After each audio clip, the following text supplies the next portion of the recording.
hope of converting it into a church and community centre.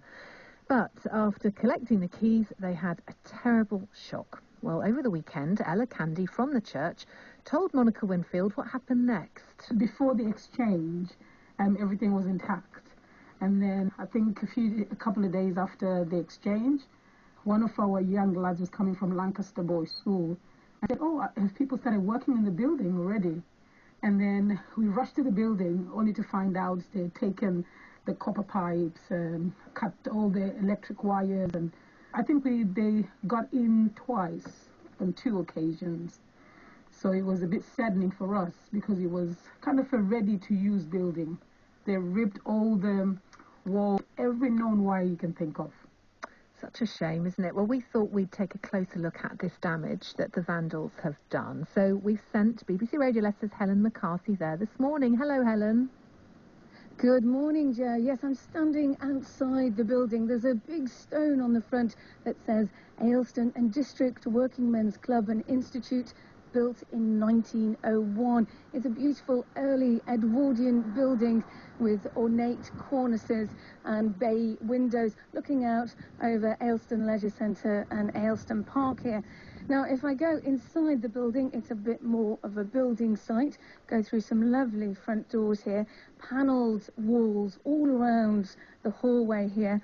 But I can see big holes in this panelling, which I presume is where there were lights and various things that have been ripped away. I did have a little look earlier, and there are toilets which have been stripped of the actual toilet and the actual pipes and the lead around it. All over, in fact, there are just holes left in spaces which would have held some of the history of this building. There's a lovely metal board here that's got lots of keys that I presumed opened various rooms around the building. Now, this has been a shock to the Emmanuel Apostolic Church, and with me is Bishop Mark and Ella Candy.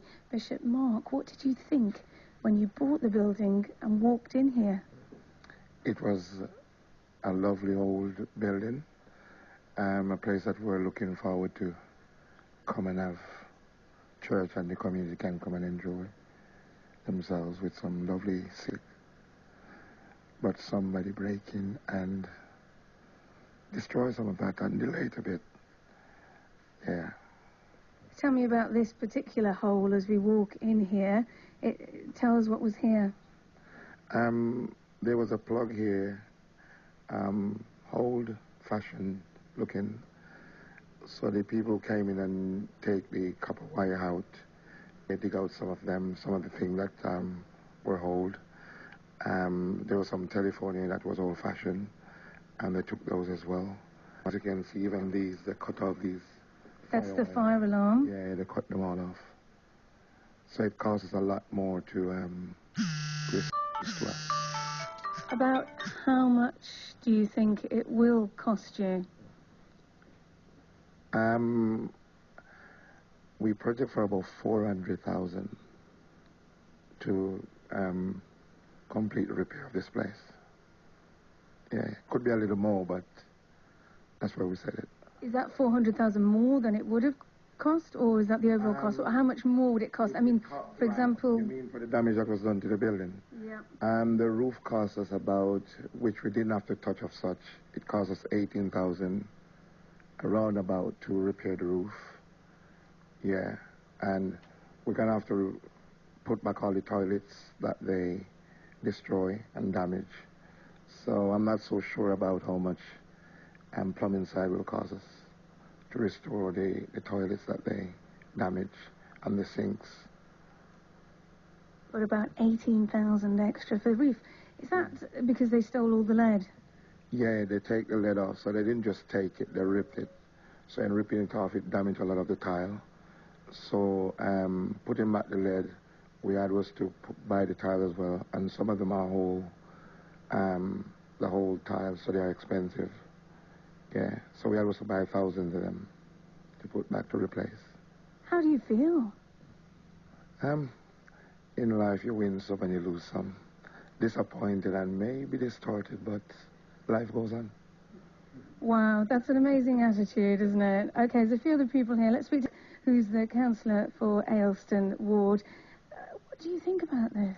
I think it's terribly sad. This is a building that's had so much life in '01 for people to come and dance and celebrate. And here we were, and to listen to comedians. And here we had and all sorts of things you expect a working men's club to do.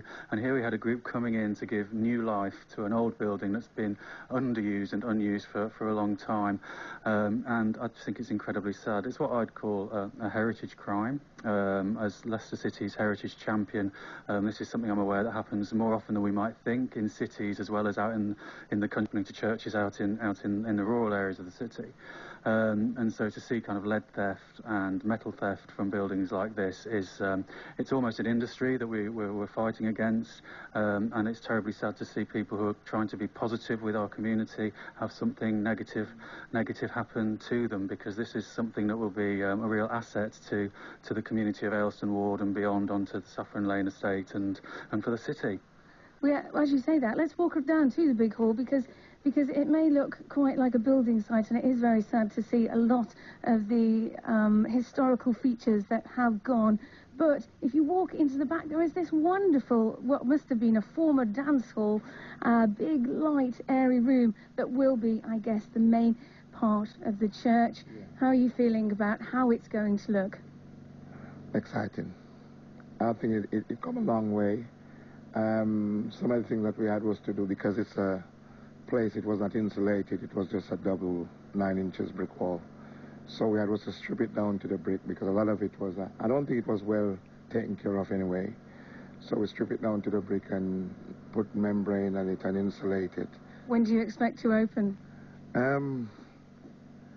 It was supposed to be, and it is supposed to be, summer next year, August time, roundabout.